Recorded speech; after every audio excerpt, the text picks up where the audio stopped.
ప్రభునందు ప్రియులారా, ఈ దినము బైబిల్ ఫెయిత్ లూథరన్ సంఘాలకు మరి ఒక ప్రత్యేక దినం. బైబిల్ ఫెయిత్ లూథరన్ సంఘాలకు ఈ దినం ఒక ప్రత్యేకమైన దినం. ఏంటి అంటే గ్రూప్లో పెట్టారు, మీరు చూశారో లేదో కానీ మరి ఈ దినం మన వ్యవస్థాపకులు దాసరి భూషణరావు గారు పరలోకపు మహిమలోనికి వెళ్ళి 24 సంవత్సరాలు గతించిపోయి 25వ సంవత్సరం ఆయన 24 సంవత్సరాలు గతించిపోయి మరి ఆయన చనిపోతూ ఆయన మరణ పడక మీద ఉన్నప్పుడు ప్రక్కనే అమ్మగారు కూర్చొని అంటుంది, అయ్యా మరి ఇండియాలో ఇన్ని సంఘాలు ఉన్నాయి, ఇంతమంది విశ్వాసులు ఉన్నారు, ఇంత పరిచర్య ఉంది, మరి నేను ఒక స్త్రీని కదా, నేనేం చేయగలను? మరి కుటుంబాన్ని విడిచిపెట్టి 6 నెలలు ఇండియాలో ఉండేవాడు. అక్కడ పిల్లలను విడిచిపెట్టి, భార్యను విడిచిపెట్టి పరిచర్య నిమిత్తము 6 నెలలు ఇండియాలో ఉండి మరి ఆయన బహు కుగ్రామములలో వారు పనిచేశారు. ఎక్కడైతే సువార్త అందలేదో, ఎక్కడైతే దేవుని ఎరుగని ప్రజలున్నారో, ఎక్కడైతే చీకటి గల ప్రదేశాలు ఉన్నాయో ఆ ప్రాంతాలకు వెళ్ళి మరి ఆయన దేవుని సంఘాన్ని కట్టాడు. సువార్త చెప్పి అక్కడ దేవుని సంఘాలను ఏర్పాటు చేశాడు. మరి ఇంత సేవ చేశారు. మరి అయ్యా మరి ఇప్పుడు ఏంటి ఇండియాలో మరి ఈ పరిచర్య పరిస్థితి ఏంటి అని ఆయన మరణ పడక మీద ఉండి ఆయన మరణించబోతున్నటువంటి చివరి గడియలలో అమ్మగారు అడిగిందట. అప్పుడు అయ్యగారు అన్నాడు, అమ్మ, ఇది నా పరిచర్య కాదు, ఇది నీ పరిచర్య కాదు, ఇది ఎవరి పరిచర్య? ఇది దేవుని పరిచర్య. దేవుడే తన పరిచర్యను కొనసాగింపజేస్తాడు అన్నారట. చూశారా? ఇది మనుషుల మీద కట్టబడినటువంటి పరిచర్య కాదు, ఇది దేవుని వాక్యం మీద కట్టబడిన పరిచర్య. కాబట్టి దేవుడే ఈ పరిచర్యను దేవుడే ఏం చేస్తాడు? కొనసాగింపజేస్తాడు. అందుకని ఈ సంస్థ యొక్క పేరేంటంటే బైబిల్ ఫెయిత్ లూథరన్ చర్చ్. దేవుని వాక్యమే విశ్వాసముగా కలిగినటువంటి సంఘం. మన ఇండియాలో లూథరన్ చర్చెస్ ఉన్నాయి, కానీ ఈ మరి ప్రత్యేకంగా భూషణరావు గారు ఇండియాలో మరి ఒక లూథరన్ సంఘాన్ని ఏర్పాటు చేయడంలో ఉద్దేశం ఏంటంటే, కొన్ని లూథరన్ సంఘాలు ఉన్నాయి. ఆ లూథరన్ సంఘాలు పెద్దలలో అక్కడ మరి వేదాంత విద్యను బోధించే నిష్ణాతులైనటువంటి వారు బైబిల్లో కొన్ని విషయాలను వారు అనుమానిస్తారట. అయ్యగారు అమెరికాలో చదువుకున్నాడు. అమెరికాలో ఉన్నటువంటి థియలాజికల్ సెమినరీలో ఉన్నటువంటి వేదాంతమును బైబిల్ను బోధించే కొంతమంది పెద్దలు కొన్ని బైబిల్లో చెప్పే కొన్ని విషయాలను వాళ్ళు అంతగా నమ్మరట. ఆ నమ్మనటువంటి విషయాలలో ఒక విషయం ఏంటి అంటే, యేసు ప్రభువు వారు కన్యకు పుట్టాడు అని వారు అంత నమ్మరట. యేసయ్య ఎవరికి పుట్టాడు? కన్య అయిన మరియకు పుట్టాడు అని ఆ బైబిలును తరిఫీదునిచ్చేటటువంటి బోధకులు నమ్మరట. ఇంకొక ఇంకొక విషయం ఏమి నమ్మరంటే, మరి యేసుక్రీస్తు శరీరధారిగా ఆయన తిరిగి లేచాడు లేక పునరుద్ధానుడయ్యాడు అని వారు నమ్మరట. ఇవే కదా క్రైస్తవ్యములో మూలమైనటువంటి నమ్మకాలు. ఏ నమ్మకాలైతే మరి బైబిలు ప్రామాణికంగా ఉన్నాయో ఆ నమ్మకాలను మరి బైబిల్ బోధించేటటువంటి ఆ బోధకులు రీజనింగ్ అడుగుతారట. అది ఎలాగూ సాధ్యం?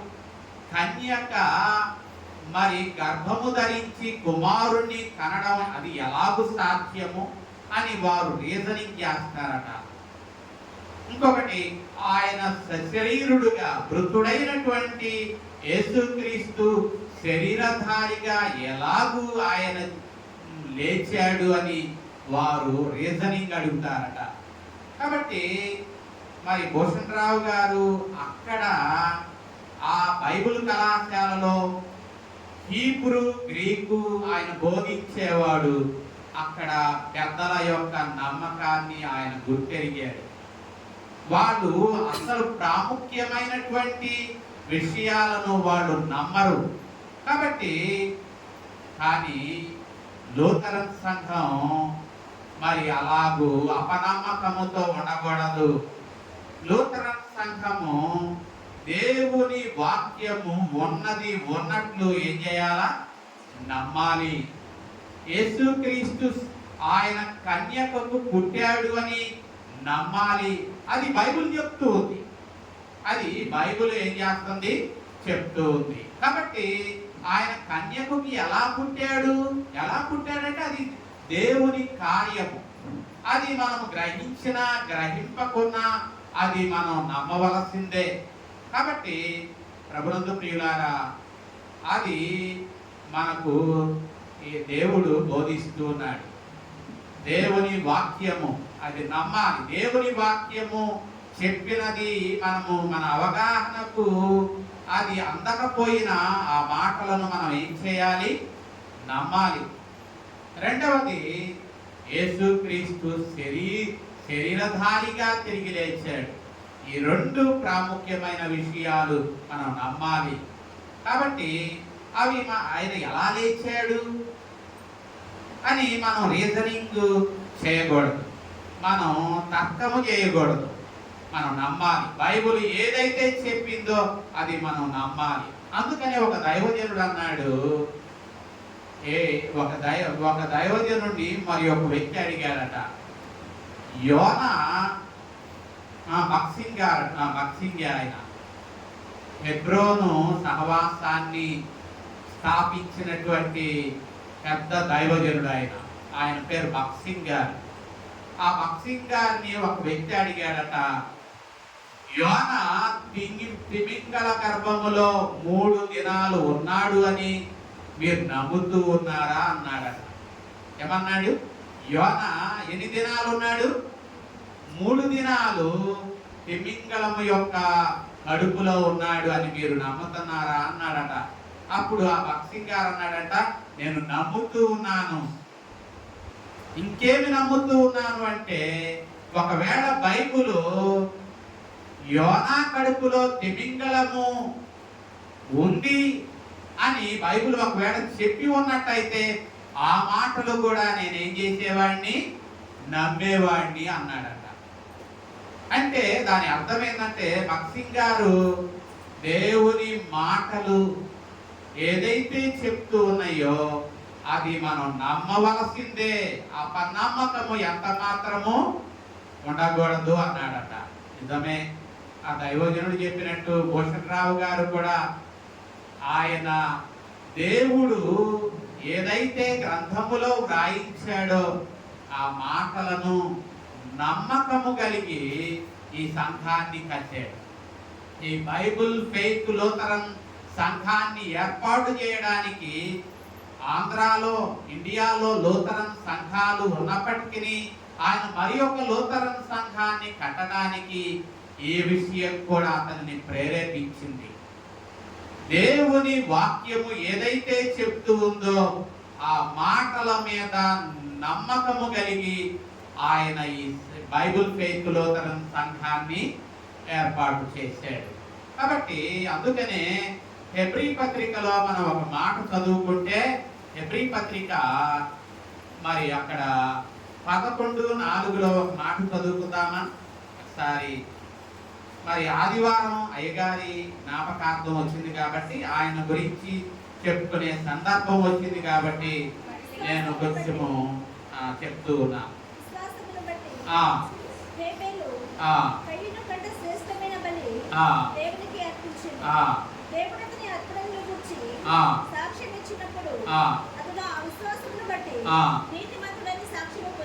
చూసారా, అక్కడ మనకు ఒక మాట చూస్తాం.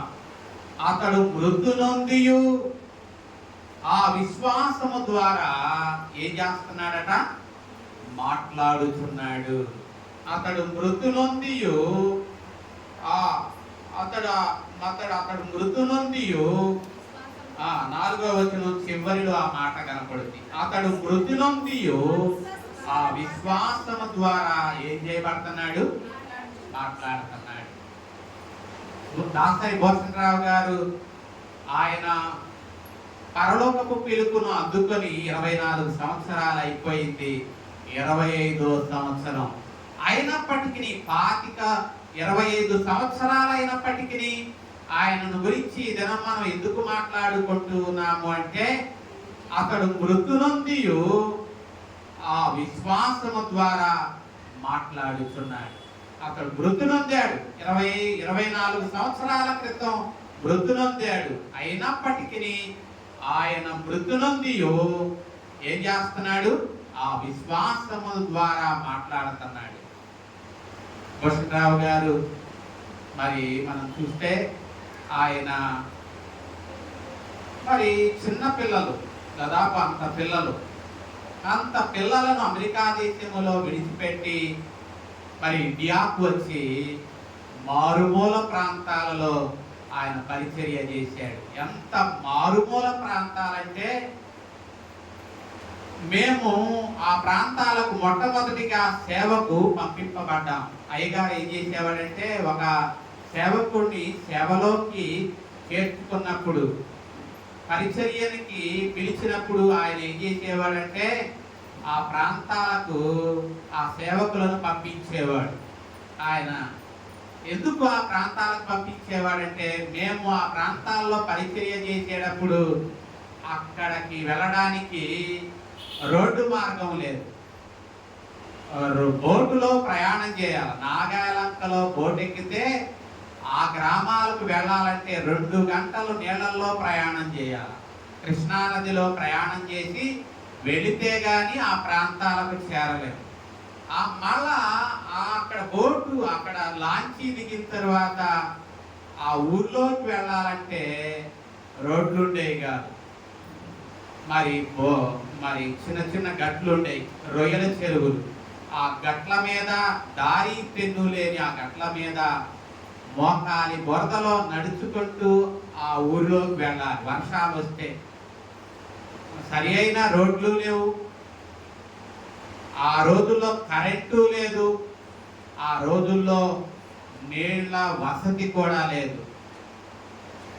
గుంతలు తవ్వుకుంటే నీళ్లు ఊరేయి, ఆ నీళ్లు తోడుకొని నీళ్లు పోసుకునేవాళ్ళం, ఆ నీళ్లు తాగేవాళ్ళం. అక్కడ మరి ఆ రోజుల్లో కరెంటు కూడా లేదు, దీపాలు పెట్టుకునేవాళ్ళం. మరి ఆ ప్రాంతాలలో మాకంటే ముందు మేము ఆ ప్రాంతంలో 90లో చేశాను. అయ్యగారైతే 80s చేశాడు ఆయన. అంటే 10-12 సంవత్సరాల ముందే ఆయన ఆ ప్రాంతాలకు వెళ్ళి కఠినమైనటువంటి పరిస్థితుల్లో ఆయన పరిచర్య చేశాడు. మోకాలు లోతు బురదలు, మరి దోమలు. మరి ఆయన ఆ ప్రాంతాల్లో ప్రజలను బహుగా ప్రేమించాడు.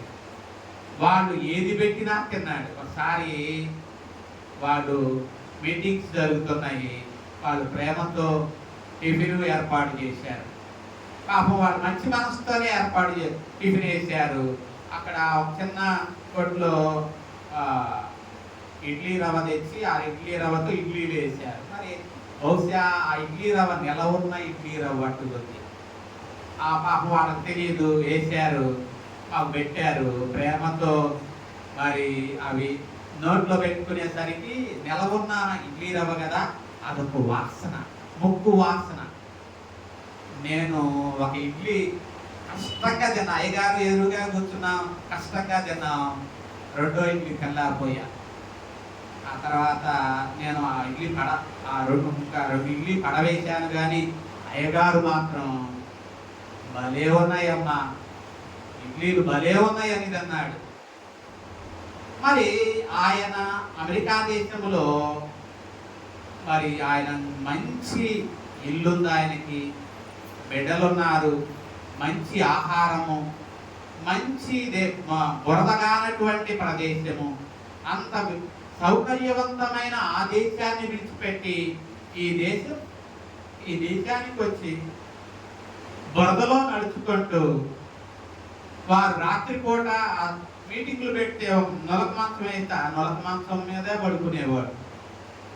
వాళ్ళకున్నది ఏది పెడితే అది తినేవాడు, వాడు ఏది వేస్తే అక్కడ పడుకునేవాడు. అలాగూ ఆయన పరిచర్య చేశాడు. ఆయన మరి మా అదృష్టం ఏంటంటే మా పెళ్లి చేసింది కూడా ఆయనే. నాకు సంబంధం చూసి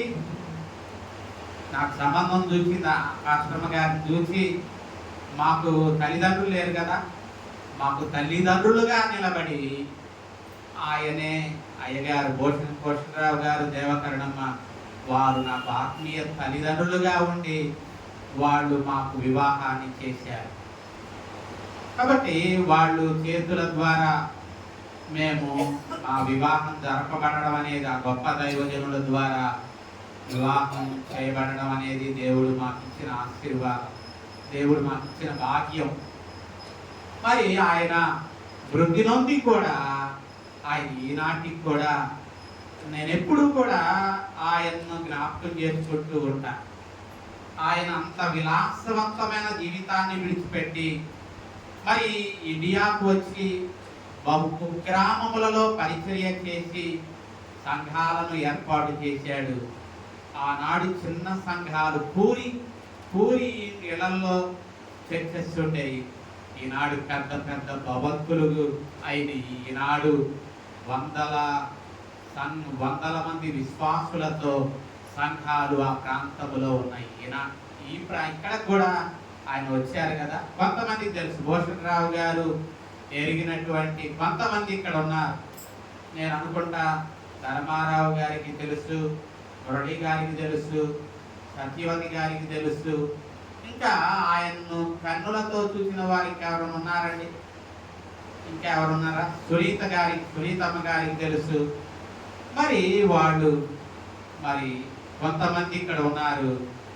కాబట్టి ఆయన ఎంత సౌమ్యంగా ఉండేవాడు అంటే, ఒక చిన్న పిల్లవాడు కూడా వాడిని తోలనాడకుండా చక్కగా చిన్నపిల్లలకు మరి వారికి అర్థమయ్యే రీతిలో ఆయన మరి మాట్లాడేవాడు, అర్థమయ్యే రీతిలో వాళ్ళకు వాక్యం చెప్పేవాడు. ఆయన మరి అమెరికాలో ఉన్నాడుగా, ఇంగ్లీష్ బహు ఫ్లూయెంట్గా మాట్లాడగలడు.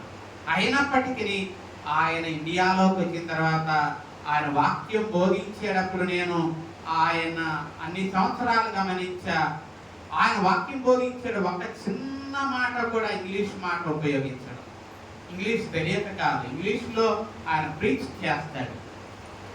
హీబ్రూలో ఆయన, గ్రీకులో ఆయన విద్యార్థులకు పాఠాలు బోధించే ఆయన, అంత జ్ఞానము కలిగినటువంటి ఆయన ఇండియాలో బహు సాధారణమైన జీవితాన్ని జీవించాడు. అందరితో కలిసిపోయాడు, బహు సామాన్యమైనటువంటి ప్రజలతో కలిసిపోయి ఆయన పరిచర్య చేశాడు. కాబట్టి ఆయన మహిమలోనికి పిలుచుకున్నటువంటి మరి ఆ సంవత్సరం 2000 సంవత్సరంలో ఆయన మహిమలోనికి పిలువబడ్డారు వారు. మరి ఆ విషయాన్ని తెలిసినటువంటి సంఘాలు, సేవకులు బహుగా విలపించారు. మేము కూడా ఆ సమయంలో గుంటూరులో ఉన్నాను. మాకు సెమినరీ జరుగుతూ ఉంది. వర్తమానము టీకా భూషణ్ రావు గారు మనకు లేరు అన్న విషయాన్ని మాకు తెలిసినప్పుడు బహుగా మా తల్లిదండ్రుల కొరకు మేము ఏడ్చాము. మరి ఆత్మీయమైన తల్లిదండ్రులు వాళ్ళ కొరకు వారి కొరకు కూడా నేనే కాదు, సంఘాలన్నీ కూడా మరి ఒక వాళ్ళ ఇంటిలో ఒక వ్యక్తిని కోల్పోయినట్లుగా సంఘాలు మరి దుఃఖపడ్డాయి. వారు లేని లోటు ఈనాటికి కూడా మేము చూస్తూనే ఉన్నాం.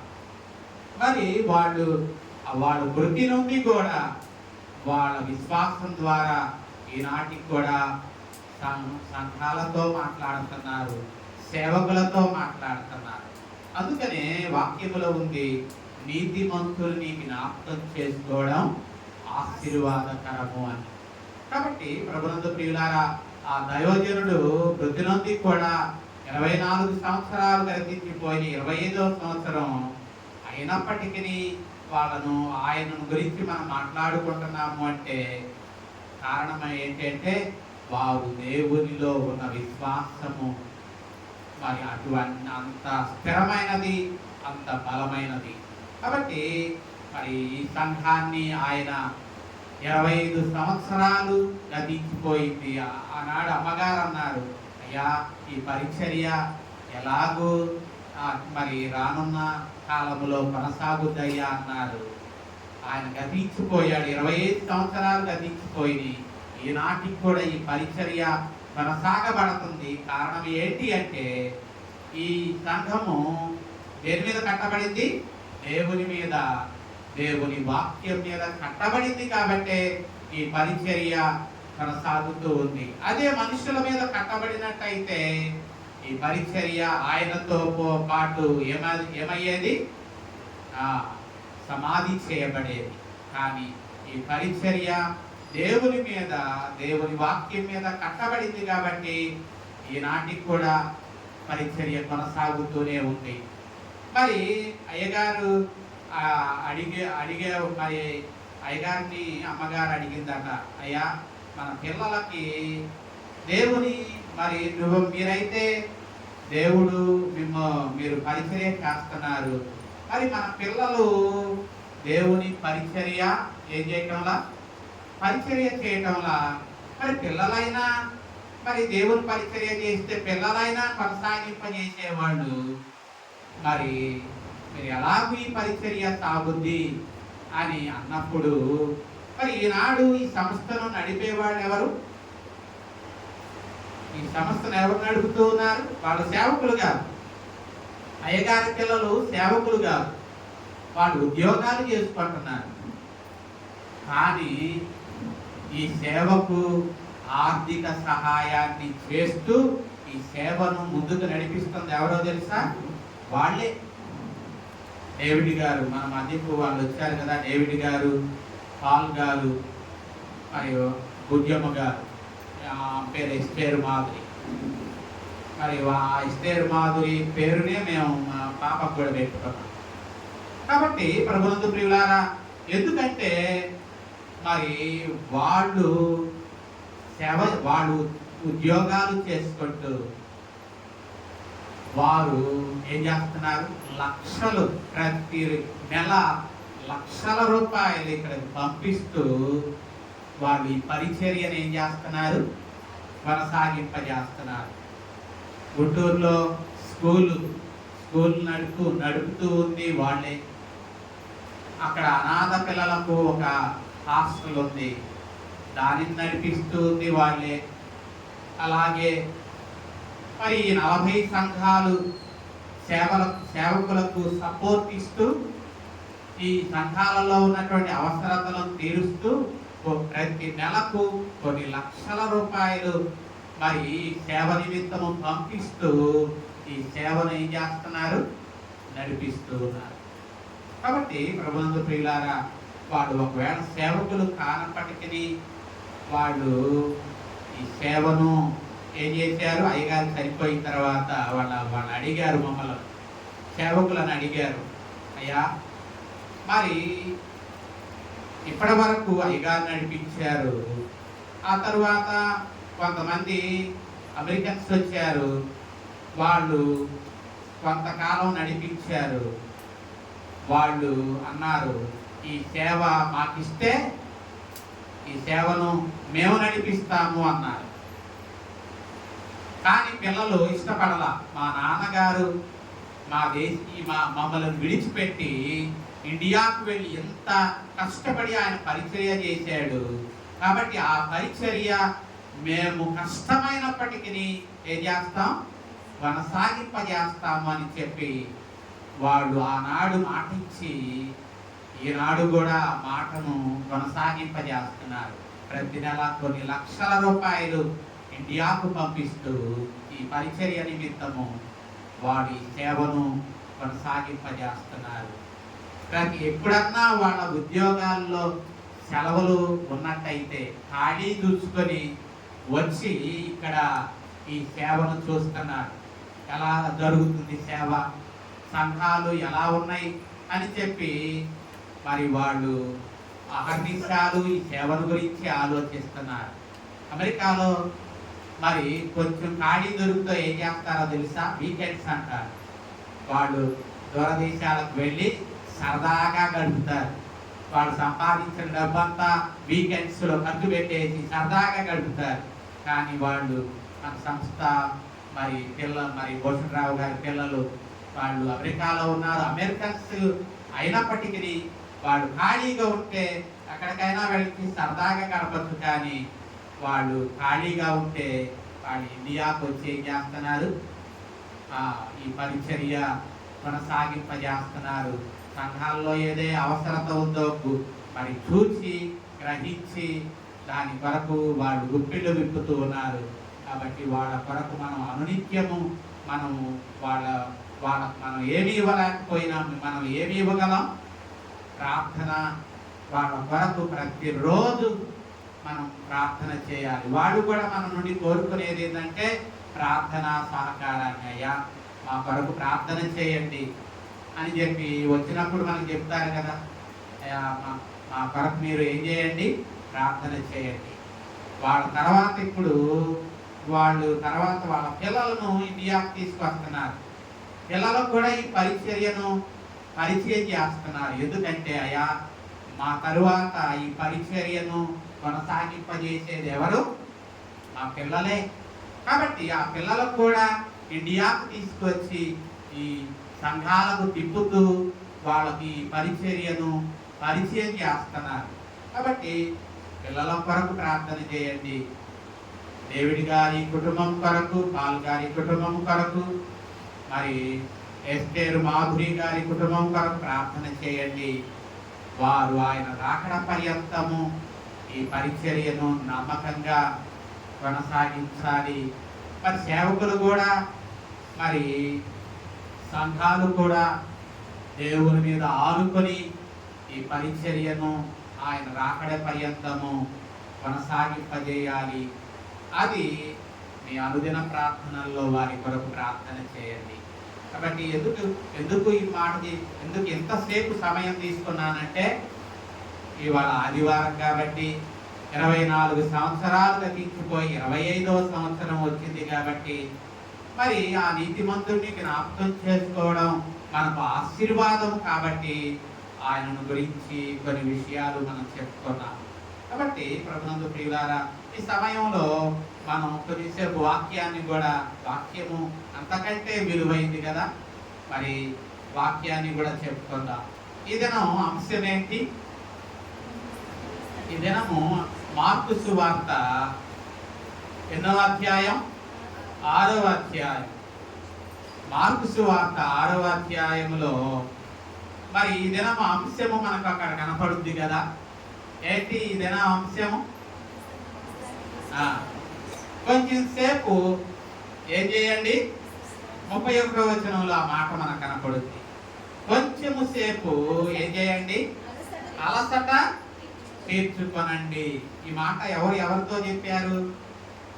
ఈ మాట ఎవరు యేసయ్య తన శిష్యులకు చెప్పాడు. మరి ఈ శిష్యులకైనా ఈరోజు మనకు కూడా చెప్తున్నాడు, కొంచెం సేపు అలసట తీర్చుకోండి అంటున్నాడు. అంటే కొంచెం నిద్రపోమనే అంటే మనల్ని కూడా ఆయన అంటున్నాడు, వారంలో బహు బిజీగా ఉంటున్నారుగా, వారంలో బహు బిజీగా ఉంటున్నాం కదా. అంటే చాలాసార్లు ఉద్యోగ బాధ్యతలు మనకు ఉన్నాయి, బిడ్డల బాధ్యత ఉంది, మన కుటుంబ బాధ్యత ఉంది. మరి ప్రతి వాళ్ళు ఏదో ఒక బాధ్యతతోనే మరి ఉన్నారు కాబట్టి. కానీ వారంలో ఒక్కరోజు మాత్రం ఆయన అంటున్నాడు, నా సన్నిధికి వచ్చి మీరు ఏం చేయండి, కొంచెం సేపు అలసట తీర్చుకోండి. దేవుని వాక్యము మనకు ఏం కలుగజేస్తుంది, విశ్రాంతిని కలుగజేస్తుంది. అందుకని యేసయ్య పాత నిబంధనలో ఒక దినాన్ని విశ్రాంతి దినముగా ఏం చేశాడు, ఏర్పాటు చేశాడు కదా. పాత నిబంధనలో విశ్రాంతి దినము, ఎందుకంటే మనకు విశ్రాంతి అవసరం కాబట్టి. 6 రోజులు కష్టపడుతున్నాం, 7వ రోజు మనకు విశ్రాంతి అవసరం కాబట్టి యేసయ్య మనతో కూడా ఆనాడు శిష్యులతో అన్నాడు. శిష్యులతో ఎందుకన్నాడు ఆ మాట? ఎందుకన్నాడు? వాళ్ళు ఇద్దరిద్దరినిగా పంపించాడు. పోయిన వారం ఇద్దరిద్దరినిగా పంపించాడు. ఇద్దరిద్దరు ప్రతి గ్రామానికి వెళ్ళారు, ప్రతి పట్టణానికి వెళ్ళారు. రోగులను ఏం చేశారు, నూనె రాచి రోగులను ఏం చేశారు, దేవుని నామములో ప్రార్థన చేసి రోగులను స్వస్థపరిచారు. దెయ్యముల చేత పీడింపబడిన వారిని ఏం చేశారు, ఆ యేసయ్య దేవుడిచ్చిన అధికారమును బట్టి దయ్యాలను వెళ్ళగొట్టారు. ఇంకేం చెప్పారు, సువార్తను నమ్మండి, మారు మనస్సు పొందండి అని చెప్పి వారికి ఏం చెప్పారు, వాక్యాన్ని ప్రకటించారు. వారు గ్రామానికి వెళ్ళారు, పట్టణానికి వెళ్ళారు. వారు పరిచర్యను ముగించుకొని ఇప్పుడు ఎక్కడికి వచ్చారు, యేసయ్య దగ్గరకు వచ్చి యేసయ్యతో వాళ్ళు జరిగిన విషయాలు ఏదైతే వారు చెప్పారో, ఏదైతే వాళ్ళు చేశారో వాటిని గురించి యేసయ్యతో చెప్పి సంతోషపడుతున్నారు. అప్పుడు యేసయ్య వాళ్ళ ముఖాల్లో చూశాడు. వాడు గ్రామానికి వెళ్ళడం, పట్టణానికి వెళ్ళడం, రోగుల కొరకు ప్రార్థన చేయటం, దెయ్యములను వెళ్ళగొట్టడం, సువార్త ప్రకటించటం. కాబట్టి వారు పరిచర్య చేసి ఆలస్యన వారిని చూశాడు యేసయ్య. అలిసిపోయారు, పరిచర్య చేసి అలిసిపోయారు. కాబట్టి యేసయ్య అంటున్నాడు, ఇదిగో మీరు ఏకాంత ప్రదేశమునకు వెళ్ళి, 31వ వచనంలో మీరు ఏకాంతముగా అరణ్య ప్రదేశమునకు వెళ్ళి ఏం చేయమన్నాడు, కొంచెము సేపు అలసట తీర్చుకొనండి. కాబట్టి యేసయ్య మన బాగోగులను ఆయన ఆలోచిస్తాడండి. యేసయ్య మన ఆధ్యాత్మిక అక్కరనే కాదు, మనం అలసిపోయినప్పుడు మనకు విశ్రాంతి అవసరము మనకి అని మన భౌతికమైన విశ్రాంతిని గురించి, మన బాగోగుల గురించి కూడా ఆయన ఆలోచిస్తాడు. మరి కాబట్టే ఆయన మన బాగోగులను ఆలోచించే దేవుడు. కాబట్టే ఆయన వారములో ఒక దినాన్ని ఏ దినంగా, విశ్రాంతి దినముగా ఆయన ఏర్పాటు చేశాడు. ఏమండి, మరి గవర్నమెంట్ ఈ మధ్య ఒక ఆలోచన చేసింది. ఆదివారం ఒక క్రైస్తవులకే వాళ్ళు అనుకూలంగా ఉంది కాబట్టి ఆదివారం కాకుండా ఇంకొక రోజు ఏర్పాటు చేస్తే బాగుంటుంది అనుకున్నారట గవర్నమెంట్. అది ఎంత నిజమో మరి నాకు కరెక్ట్గా తెలవదు, కానీ వార్తలు వచ్చినాయి. ఆదివారం కాకుండా వేరొక దినాన్ని మరి సెలవు డేగా ప్రకటించాలి అని.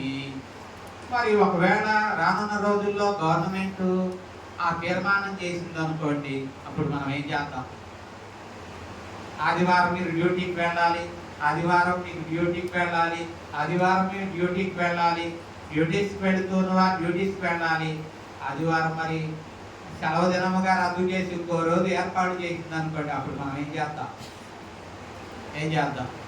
అంటే అరబ్ దేశాలలో వాళ్ళ హాలిడే ఎప్పుడో తెలుసా? ఏమండి, అరబ్ దేశాలలో హాలిడే ఎప్పుడండి? శుక్రవారం అన్నమాట. వాళ్ళకి అరబ్ దేశాలలో శుక్రవారం హాలిడే. కాబట్టి ఆ రోజు వాళ్ళు ఏం చేస్తారు? ప్రభువు నమ్ముకున్నటువంటి సంఘము ఆ రోజు వాళ్ళు ఏం చేస్తారు? విశ్రాంతి దినంగా దేవునితో వారు గడుపుతారు. ఆ రోజు వారు సంఘముగా కొడతారు. చూసారా?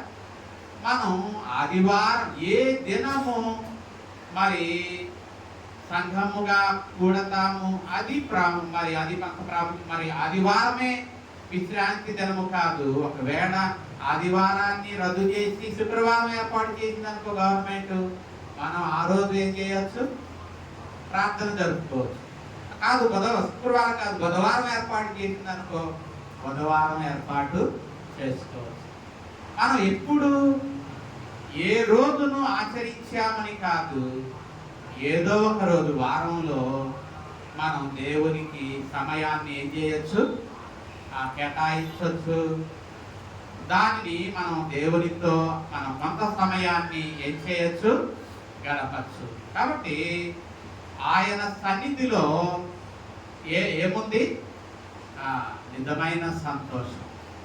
నా మందిరములో నిజమైన మరి సంతోషము ఉంది. దేవుని మందిరములో నిజమైన సంతోషం మనకు దొరుకుతుంది. ఆ విషయాన్ని మనము మరి కీర్తనల గ్రంథం 84వ కీర్తన అనుకుంటా. 84వ కీర్తన చూద్దామా?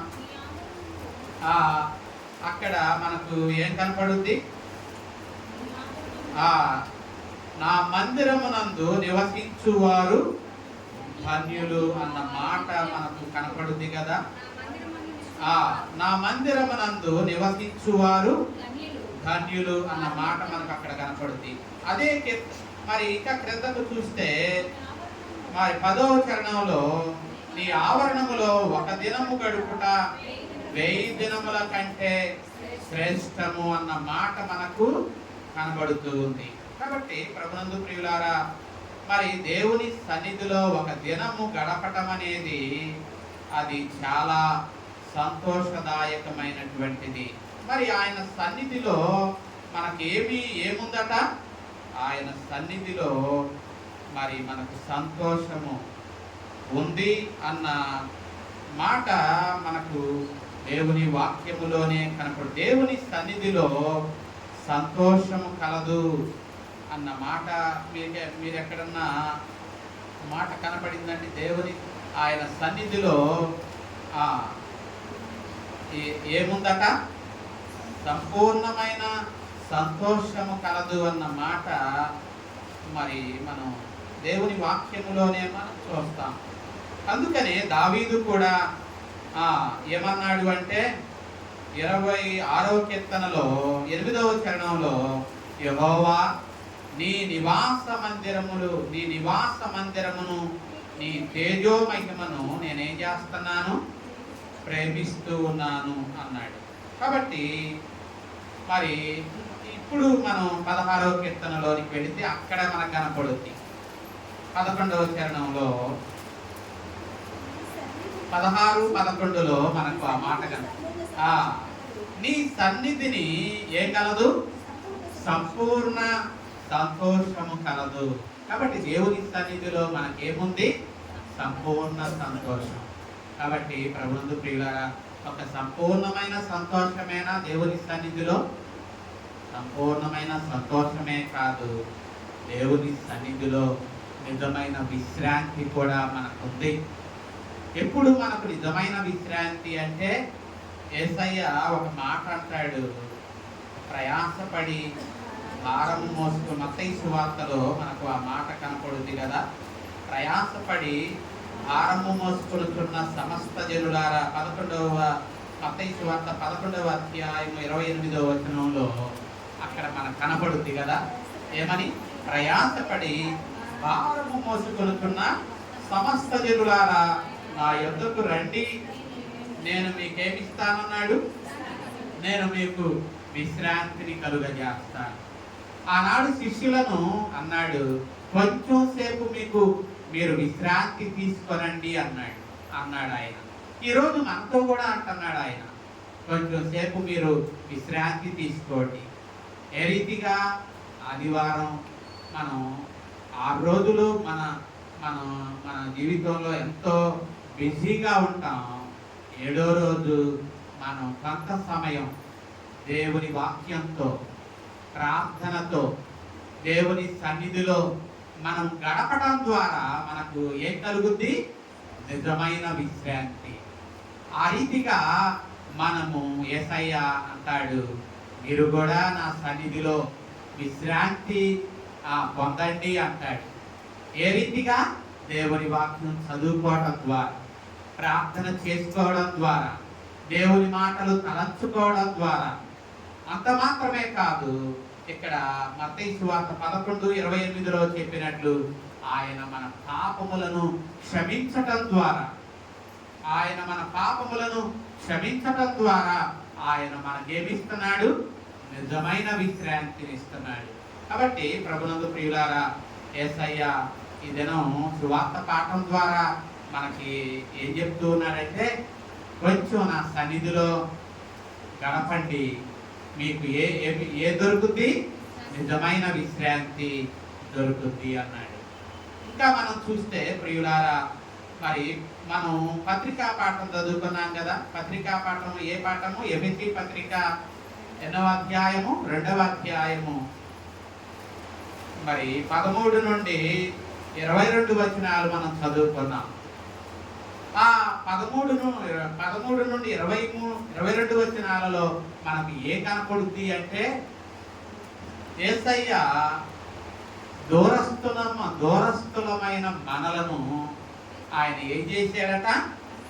దూరస్థులమైన మనలను యేసయ్య మనలను సమీపస్థులుగా చేశాడట. మనం దూరస్థులము, అన్యులం కదా, మనం యూదులం కాదు కదా, యూదులం కాదు. అందుకనే మనకు ఏమి లేదు. యూదులకు ఉన్నట్టు మనకు సున్నతి లేదు.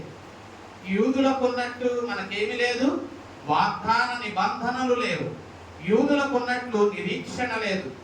యూదులకు ఉన్నట్లు దేవుని యొక్క సన్నిధి మనకు లేదు.